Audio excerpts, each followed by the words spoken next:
ایک کسان کا گھوڑا، ایک سبق آموز واقعہ۔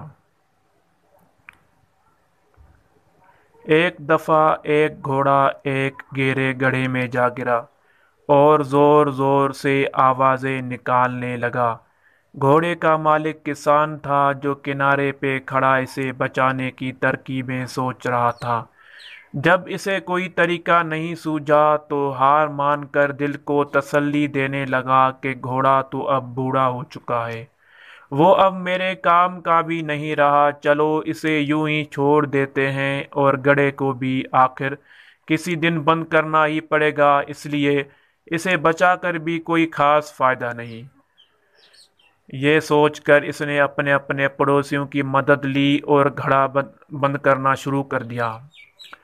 سب کے ہاتھ میں ایک ایک بیلچہ تھا جس سے وہ مٹی، بجری اور کوڑا کرکٹ گڑھے میں ڈال رہے تھے۔ گھوڑا اس صورتحال سے بہت پریشان ہوا، اس نے اور تیز آواز نکالنی شروع کر دی۔ کچھ ہی لمحے بعد گھوڑا بالکل خاموش سا ہو گیا۔ جب کسان نے جھانکا تو یہ دیکھ کر حیران رہ گیا کہ جب جب گھوڑے کے اوپر مٹی اور کچرا پھینکا جاتا ہے تب تب وہ اسے جھٹک کر اپنے جسم سے نیچے گرا دیتا ہے اور پھر گری ہوئی مٹی پر کھڑا ہو جاتا ہے۔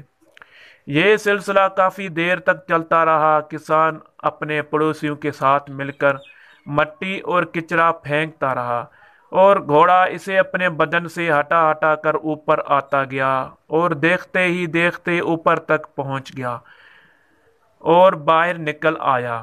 یہ منظر دیکھ کر کسان اور اس کے پڑوسی سکتے میں آ گئے۔ دوستو، زندگی میں ہمارے ساتھ بھی ایسے واقعات رونما ہو سکتے ہیں کہ ہمارے اوپر کچرا اچھالا جائے، ہماری کردار کشی کی جائے، ہمارے دامن کو داغدار کیا جائے، ہمیں طعن و تشنیع کا نشانہ بنایا جائے۔ لیکن گندگی کے اس گڑھے سے بچنے کا طریقہ یہ نہیں کہ ہم ان غلاظتوں کی تہہ میں دفن ہو کر رہ جائیں، بلکہ ہمیں بھی ان بیکار کی چیزوں کا مقابلہ کرتے ہوئے اوپر کی طرف اور آگے کی سمت بڑھنا چاہیے۔ زندگی میں ہمیں جو بھی مشکلات پیش آتی ہیں وہ پتھروں کی طرح ہوتی ہیں، مگر یہ ہماری عقل پر منحصر ہے کہ آیا ہم ہار مان کر ان کے نیچے دب جائیں یا ان کے اوپر چڑھ کر مشکل کے کنویں سے باہر آنے کی ترکیب کریں۔ خاک ڈالنے والے ڈالتے رہیں مگر پرعزم انسان اپنا راستہ کبھی نہیں بدلتا۔